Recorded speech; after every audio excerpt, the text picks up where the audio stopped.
Today's focus is market down 500 points and takes Tesla with it on a downward trajectory as well. And we're kind of provisionally calling this show Beware of the Ides of July. This is Greg for Teslafaninsight. Thanks once again for joining us. If it's your first time, welcome. If you're a repeat visitor, welcome back. We also want to thank our Patreon supporters. If you enjoy the show and like daily investment advice that might be helpful in your investing and trading, as well as private shows, please join us. So one of the things that we've been focused on is investments, particularly because I have a lot of background in it. We cover everything related to Tesla and its emergence in the EV space in making a difference. And so today I wanted to sort of issue a warning. So what this is about is the fact that what I've tended to do in the past is to have an inkling of what was going on, why and how and where things might go, and then not say anything till after the fact. So I'd prefer that if my viewers had a chance to anticipate where we were going before it happens, rather than afterwards saying, hey, you might have thought of X, Y, or Z. So this is an excellent example of that today. So I wanted to highlight to you that it's my belief that with the 500 point pre-market that we're going down, it's entirely possible that the entire market sees multiple 500 point down days, and it not only takes Tesla with it, but everything else. So I just think that we're in a very interesting, difficult period with some very strange punch and counter punches. So what was articulated this morning is that if you look at the Fed meetings, there's been a discussion by the Fed about changing its posture on bonds. And that posture change represents probably two or three things. Number one, clearly they recognize there's an inflation threat out there. And then number two,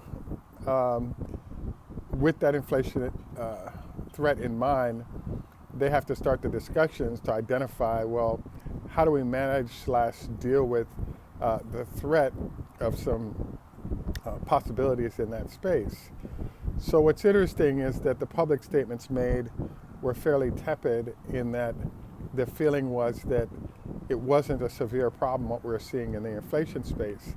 But then to see these comments privately being held was disconcerting. So one of the big challenges of the new world of investing versus 5, 10, 15 years ago is you have modeling. So you have giant firms with huge computers who are able to trade rapidly in and out. And because everything is driven by these computerized robots, you can have 6 months, a year's worth of activity happen in a day or two as those bots say, sell everything out, things are bad, or vice versa. So I wanted to kind of bring that up today because usually, like for example, in the 1997 crash, it was actually in October, and what ends up happening is you had a down day like today, another down day on Friday, and what happened over the weekend is there are a bunch of people who had money in their 401ks. They were like, look, when the market opens on Monday, I want out. Then you have another down day on Monday. So all the people that were pretty calm when it was only one down day on Thursday, all of a sudden when it was a third down day on Monday, were like, hey, get me all my money out, let me sit in cash.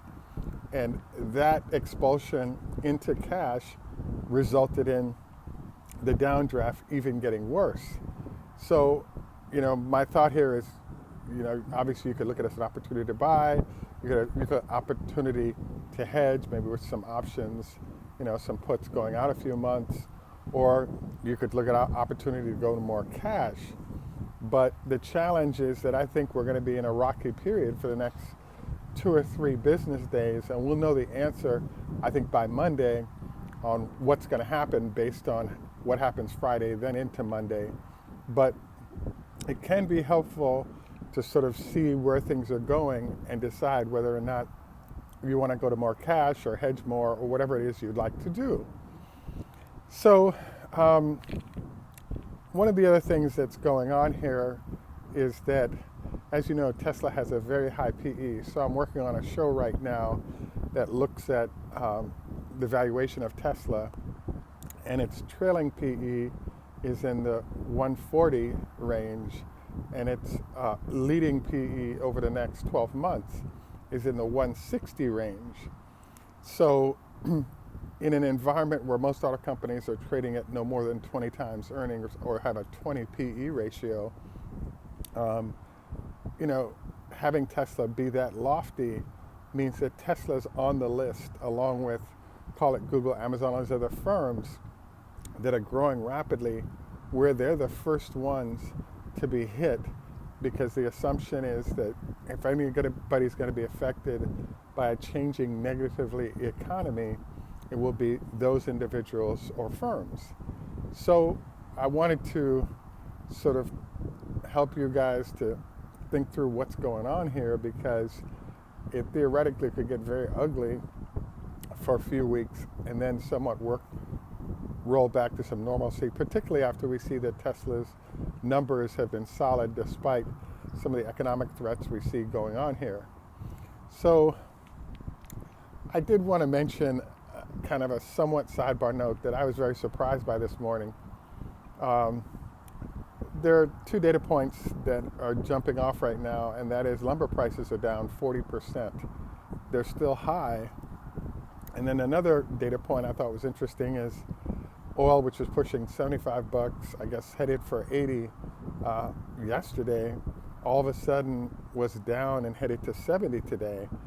And I was kind of surprised by this, because oil is actually one of the key accelerating numbers that inflation in particular is reaching across the entire market to create issues. So I have to say I was really surprised to see that price in particular falling, because the OPEC seems to have a situation going where they can sort of drop whatever price they want and people have to buy it temporarily, despite the fact that at these high prices, a lot of frackers will now start coming back into the marketplace with a lot of production to sort of sop up that above $50 per barrel zone.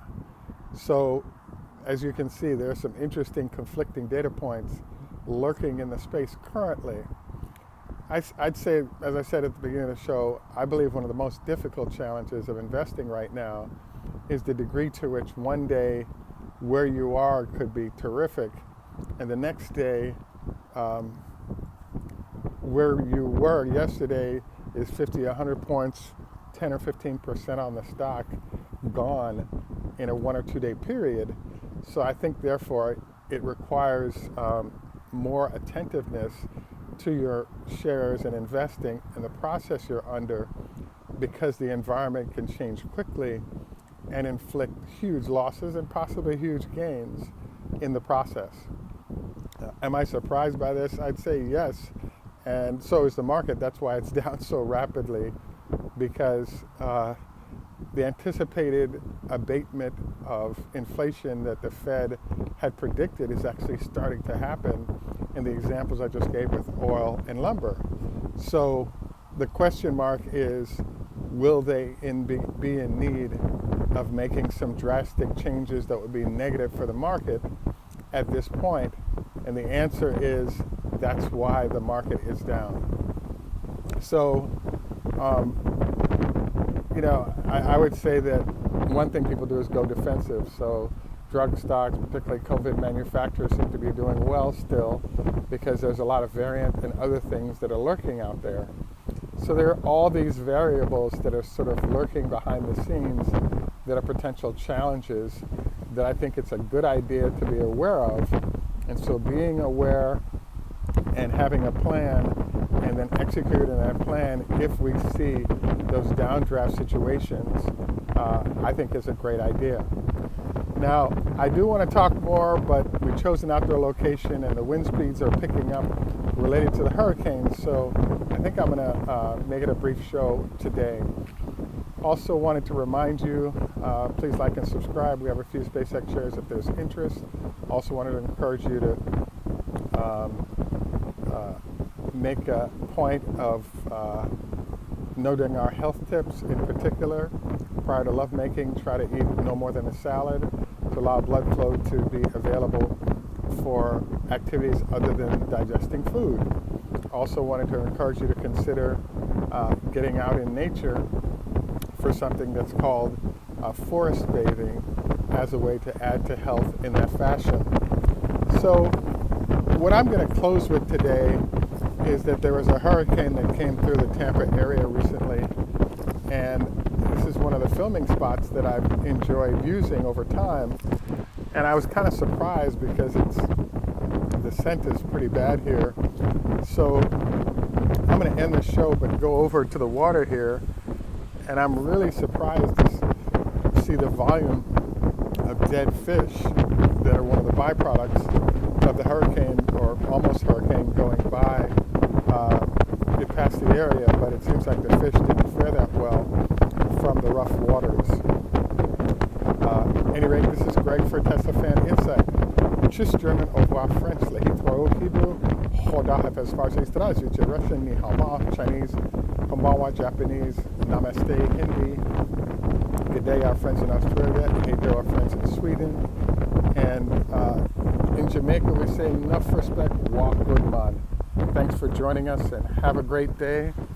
And we're going to take you over so you can see what's going on here.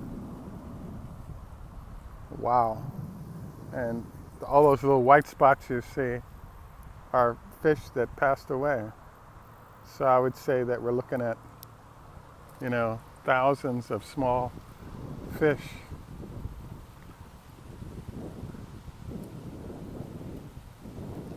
Looks like the birds are enjoying it a little bit, but this is a sad state of affairs.